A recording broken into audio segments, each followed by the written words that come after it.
জীবনটা সম্পূর্ণ একটা গোলকধাঁধা।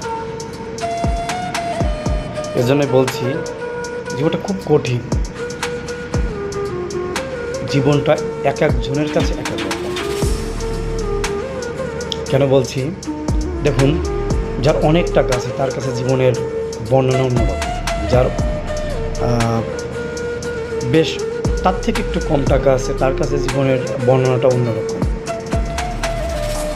যার অল্প কিছু টাকা আছে তার কাছে জীবনের বর্ণনাটা তার সন্তানদের কাছে অন্যরকম।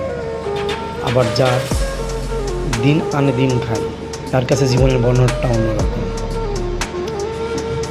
এই চলার পথে জীবনের অনেক ঘাত প্রতিঘাত থাকবে, মান অপমান থাকবে। হ্যাঁ, তো আপনার সম্মানটা ঠিক আমরা যখন